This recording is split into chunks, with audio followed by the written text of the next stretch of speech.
안녕하세요, 유소입니다. 반갑습니다.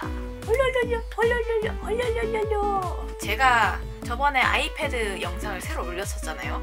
원래 그 다음에 이제 제 아이패드 공개 영상을 올리려고 했었는데 제가 아이패드를 사고 한 달 만에 3세대 아이패드가 나오게 되었습니다.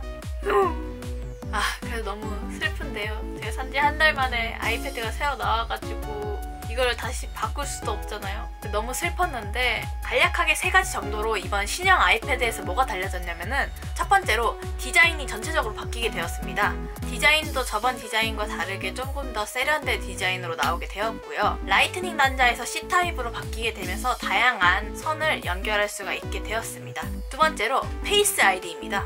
원래는 터치 아이디로 해가지고 이제 아이패드를 열 수가 있었는데, 얼굴만 이렇게 보여주게 되면 바로 이제 오픈이 되는 그런 시스템으로 변경이 되었습니다. 네, 그리고 마지막 3번째로 애플 펜슬이 2세대가 이제 나오게 되면서 아이패드에 애플 펜슬이 이렇게 딱 붙을 수 있게, 자석으로 붙을 수 있게 변경이 되었는데요. 대표적으로 말하자면 이렇게 3가지인데 저도 엄청나게 놀랄 정도로 많은 변화가 있었고 정말 사고 싶게 만드는 그런 이번 아이패드 신형이었습니다. 그래서 신형을 살까 많이 고민을 했지만, 저처럼 이미 다른 아이패드를 가지고 계신 분들이라면은 굳이 신형 아이패드를 살 필요는 없을 것 같다는 생각이 들더라고요. 그래서 여러분들께 기존 아이패드가 신형 아이패드 못지않게 강력하게 좋은 이유를 여러분들께 설명드리도록 하겠습니다. 첫 번째로, 베젤이 좁다고 무조건 좋은 것은 아니에요.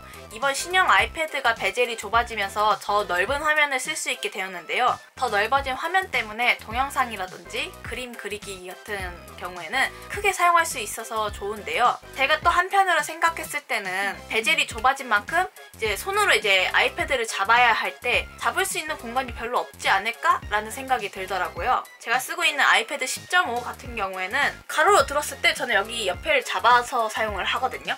근데 이번에 신형 같은 경우에는 여기 베젤이 남는 부분이 이제 거의 없게 되다 보니까 아마 이렇게 잡았을 때 잘못 터치가 되는 경우가 많을 거예요. 그래서 약간 이렇게 잡아서 사용하시는 분들은 조금 터치가 잘못될 수 있는 가능성 때문에 조금은 불편할 수 있다 생각이 들었어요. 제가 쓰고 있는 10.5 같은 경우에도 화면이 그렇게 작은 편은 아니거든요. 영상도 크게 볼 수 있고 그림도 엄청 크게 그릴 수 있거든요. 그래서 굳이 또 여기서 더 넓은 화면을 써야 될까? 이런 생각도 들기도 하더라고요. 네, 그리고 기존 프로가 신형 아이패드보다 강력한 이유 두 번째, 페이스 아이디 대신 터치 아이디가 있다는 강점이 있습니다. 딱 이 이야기를 들었을 때 당연히 페이스 아이디가 좋은 거 아니야? 라고 생각하시는 분들도 많을 텐데요. 근데 페이스 아이디를 사용하게 된다면은 굳이 이렇게 아이패드를 이렇게 얼굴로 가져다 대서 이렇게 열어야 되잖아요. 그런데 그냥 터치 아이디를 사용하는 경우에는 굳이 이 아이패드에 얼굴을 가져다 대지 않아도 그냥 손만 이렇게 가져가서 이렇게 딱 하면은 열리잖아요. 굳이 얼굴을 이렇게 힘들게 가져갈 필요 없이 손으로만 열 수 있다는 장점이 있습니다. 누워서 이제 아이패드를 사용하려고 할 때 굳이 또 이제 얼굴 이렇게 아이패드 무거운 거 들고 와가지고 얼굴에 갖다 대고 열고 이러는 거 너무 귀찮잖아요. 그냥 안 보이더라도 손으로 이렇게 띡 해서 여는 게 더 좋지 않을까 저는 생각이 듭니다. 그래서 기존 아이패드가 신형 아이패드보다 좋은 점 3번째를 알려드리도록 하겠습니다. 가격 면에서 당연히 기존 아이패드가 좀 더 싸겠죠. 그래서 제가 비교를 해보니까 11인치 와이파이 256기가를 봤을 때 가격을 비교해보자면은 신형 같은 경우에는 1,199,900원에 판매가 될 예정이에요. 근데 지금 기존 프로를 살펴보자면은 10.5 와이파이 256기가를 봤을 때 999,900원에 판매가 되고 있습니다. 그래서 20만원 정도 차이가 생기게 됩니다. 비싸게 신형 사는 것보다 그냥 간단하게 그림 그리고 사용하실 분들이라면은 기존 아이패드 10.5 중고 가격으로 사도 괜찮을 것 같습니다. 제가 알아본 결과로는 아이패드 10.5 256기가 와이파이가 60만원에 중고 가격으로 거래가 되고 있더라고요. 좋은 스펙으로 사용할 수 있다면은 저는 60만원 정도면 괜찮은 것 같습니다. 네, 그래서 기존 아이패드가 신형 못지않게 좋은 이유 4번째를 알려드리도록 하겠습니다. 기존 아이패드 같은 경우에도 엄청나게 쓸만한 스펙입니다. 신형과 기본 아이패드를 비교했을 때 달라진 거는 이뻐진 디자인과 애플 펜슬 충전 방법, 그리고 페이스 아이디 같은 편의성이지 내용물은 동일한 iOS입니다. 뭐 카메라 면에서나 아니면 속도 같은 경우에서는 신형 아이패드가 좋아졌다고 나와 있는데요.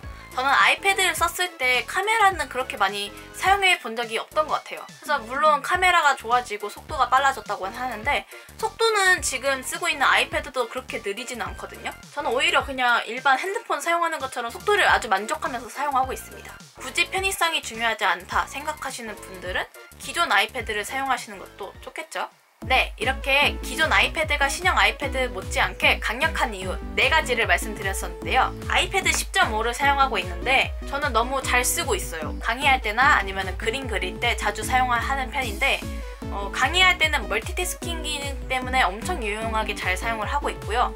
물론 동영상 볼 때도 잘 사용을 하고 있습니다. 그래서 진짜 막 디자인 전공하시는 그런 고급 사양을 원하시지 않는 분들이라면은 기존 아이패드도 충분히 사용하기에 좋은 아이패드라고 생각이 듭니다. 그래서 제가 말씀드리는 거는 무조건 기존 아이패드가 더 좋다 이거는 아니고요. 신형 아이패드 못지않게 강력하다는 말씀이니까요. 오해하시지는 마시고요. 잘 비교해보시고 좋은 제품으로 잘 구매하셨으면 좋겠습니다.